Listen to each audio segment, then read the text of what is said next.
Baik, Assalamualaikum warahmatullahi wabarakatuh. Sebelumnya, perkenalkan kami dari kelas Sistem dan Kontrol dengan dosen pengampu Bapak Khairul Anam, STMT, PhD. Sebelumnya, perkenalkan nama saya Muhammad Syalfari dengan NIM 231910201018. Di sini kami akan menjelaskan bagaimana em, sistem kontrol yang terjadi dalam eh, kondisi sistem kontrol yang terjadi dalam kondisi tabrak mobil Vanessa Angel dalam mobil. Untuk penjelasan pertama nomor satu, rekan saya akan menjelaskan. Oke, perkenalkan nama saya Birul Khalifah Rahman dengan NIM akhir 2. Nah, jadi untuk nomor satu atau poin pertama yaitu yang mengenai model plan apa sih yang digunakan atau model plan yang cocok pada kasus Vanessa Angel yang dimana kasus tersebut yaitu mengacu pada cruise control atau controller tanpa controller.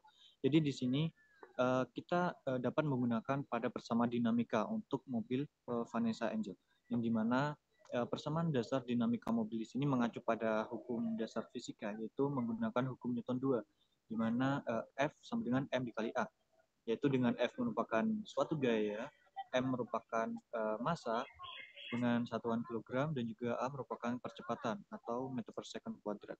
Nah, jadi pada konteks ini, percepatan adalah turunan kecepatan terhadap waktu, sehingga sigma F sama dengan M dikali turunan dari kecepatan sendiri yaitu dvt dibagi dt, sehingga gaya total yang bekerja pada mobil terdiri dari dua komponen, yaitu kita menggunakan UT atau gaya input dari mesin kendali dan juga negatif BVT atau gaya hambat atau koefisien gaya gesek pada mobil si Vanessa Angel sendiri.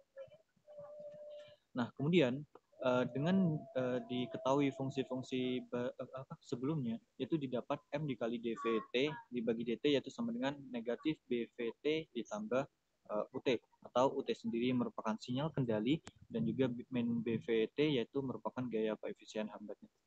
Dan langkah kedua yaitu susun persamaan diferensialnya atau pemodelan matematisnya, di mana dari persamaan sebelumnya itu didapat M dikali dVt atau diferensial kecepatan terhadap waktu dibagi turunan dari waktu ditambah BVT atau turunan dari koefisien gaya gesek, yaitu sama dengan sinyal kendalinya yaitu sama dengan UT.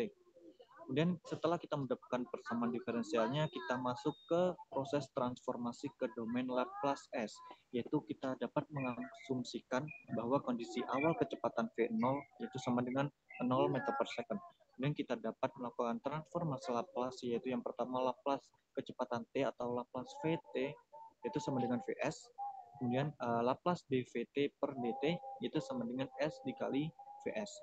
Kemudian persamaan tersebut akan menjadi M dikali S Vs ditambah B dikali Vs sama dengan US dikali Vs Ms plus B sama dengan US.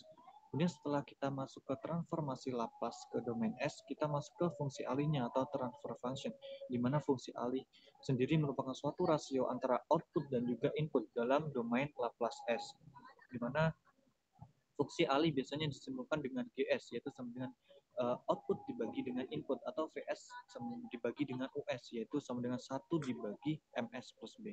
Kemudian setelah kita dapat fungsi alih ini, kita masukkan substitusi konstanta, yaitu kita dapat mengasumsikan juga bahwa mobil si Vanessa Angel itu dengan massa 1000 kg dengan juga koefisien gaya geseknya atau simbol B yaitu sama dengan 50 Newton second per meter. Nah, jadi itu merupakan data-data merupakan sebuah asumsi di mana dengan nilai fungsi alihnya yaitu GS sama dengan 1 dibagi 1000 S plus 50, kemudian dapat disederhanakan menjadi GS sama dengan 1 dibagi, kita keluarkan S-nya yaitu 1000 dikali dalam kurung S plus 0,05. Nah, ini merupakan fungsi yang menggunakan sistem orde 1 karena hanya terdapat satu faktor linier pada penyebut. Nah, jadi konstanta waktu itu dapat dicari juga dengan rumus T, yaitu sama dengan 1 dibagi dari nilai penyebutnya tadi 0,05, jadi 1 dibagi 0,05, yaitu didapat waktunya sebesar 20 detik. Nah, artinya sistem ini bisa dibilang cukup lambat dalam respon perubahan kondisi. karena waktu untuk menyapai itu kurang dari 63% dari perubahan input selama 20 detik, sehingga hal ini juga yang dapat menyebabkan kecelakaan pada Vanessa Angel. Mungkin sekian. Oke, baik. Masuk pada poin kedua yaitu pada B yang mana eh, dari eh, dari blok diagram sistem kontrol dan desain sistem kontrol yang dimiliki eh, set point lalu masuk pada PID controller di mana kendaraan terdapat tiga yaitu jalur sensor, line sensor, sensor kecepatan dan sensor range. Di mana langsung masuk pada safety dan monitoring control unit. Lalu pada terakhir masuk pada driver monitor, emergency exit dan autonomous reach. Pada safety monitoring control unit akan feedback atau dilakukan perulangan yang mana perulangan tersebut terjadi akan terus menerus dan berulang pada masuk pada PID kontrol pertama. Selanjutnya, jadi pengemudi mengantuk sehingga tidak responsif terhadap perubahan jalan, yang mana tidak adanya sistem pemantauan pengemudi atau pencegahan kecelakaan otomatis. Pada bagian C atau akar masalah atau robot lokus, yang pertama terjadi ketidakstabilan sistem, di mana jika feedback tidak cukup cepat, maka robot lokus bergeser ke arah kanan sumbu rel atau menandakan instabilitas. Serta nomor 2, tidak adanya koreksi adaptif, yang mana sistem tetap linear meskipun gangguan besar terjadi, sehingga tidak cukup responsif untuk terhadap kondisi nyata yang terjadi dalam real life gitu. Selanjutnya itu perhatian pengemudi diabaikan, di mana sistem tersebut terjadi karena tidak memperhitungkan faktor dari manusia yang terjadi, di mana gagal menangani kejadian seperti pengemudi tertidur atau tidak fokus dalam em, proses yang terjadi seperti itu. Baik, untuk selanjutnya akan dijelaskan oleh rekan saya. Perkenalkan, nama saya Raffi Abanabil dengan NIM akhir 057. Di sini saya akan menjelaskan bagaimana contoh coding untuk cruise control dengan respon yang cepat. Pertama, dalam coding, kita akan menginput import dan import matplotlib untuk menyelesaikan permasalahan matematikanya. Kemudian, untuk fungsi transfer, saya di sini menggunakan numerator 1 sampai 3, di mana nanti zero-nya ada di negatif 3 dan denominatornya adalah 100, 300, dan 500. Kemudian kita akan membuat fungsi dari transfer open loop pada Python. Di sini memakai optimal transfer function, yaitu dengan control.transfer function, masukkan numerator dan denominatornya. Kemudian kita akan mensimulasikan step response, yaitu dengan fungsi control step response dengan optimal transfer function. Kemudian kita akan memplot dari step responnya untuk kecepatan dan waktu yang diperlukan step respon dalam grafik root locusnya. Dan kemudian kita akan membuat plot root locusnya dengan sumbu real dan sumbu imajiner supaya kita bisa melihat apakah sistem ini stabil atau tidak.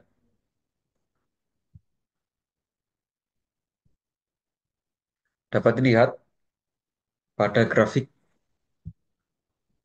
respon sistem di mana memiliki waktu yang cepat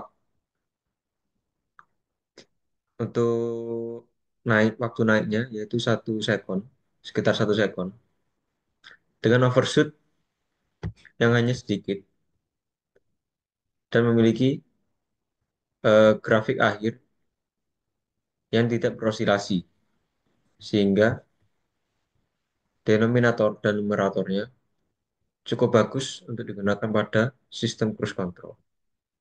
Kemudian kita lihat pada root locusnya, di mana root locusnya keluar dari sumbu real dan menuju sumbu imajiner, tetapi dia tidak masuk ke dalam S-plane, sehingga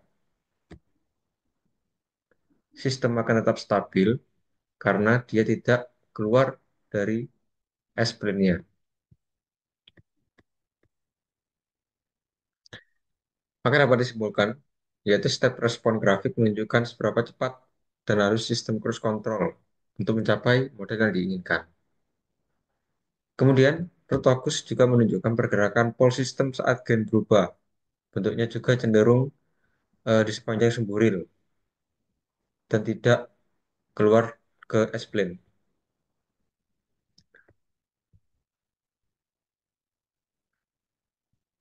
Sekian dari saya dan dilanjutkan pada nomor 3. Baik, Assalamualaikum warahmatullahi wabarakatuh. Perkenalkan, nama saya Tani Pradana Mutakim dengan NIM akhir 104.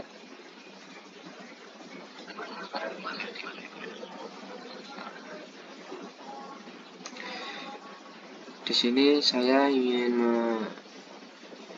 mempresentasikan yang ketiga, poin ketiga, yaitu berdasarkan kasus yang diangkat dapat disimpulkan bahwa yang pertama, sistem cruise control hanya mempertahankan kecepatan tetapi tetap mempertimbangkan kondisi jalan seperti tikungan tajam atau hambatan mendadak, serta sistem tidak mempertimbangkan kelelayan pengemudi seperti mengantuk dan tidak fokus dalam mengemudi, sehingga tidak dinonaktifkan atau tidak diinterview secara manual oleh pengemudi.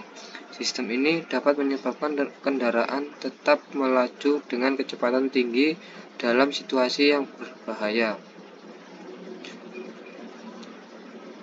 Baik, yang kedua, dalam situasi darurat, sistem cruise control harus segera dinonaktifkan agar pengemudi dapat mengenali kendaraan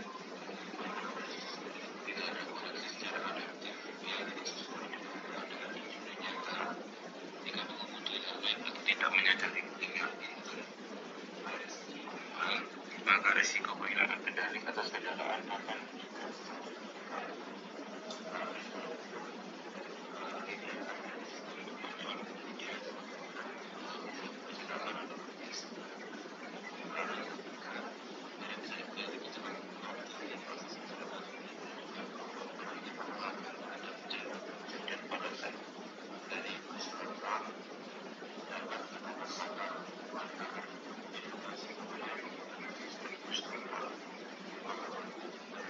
pada kendaraan seperti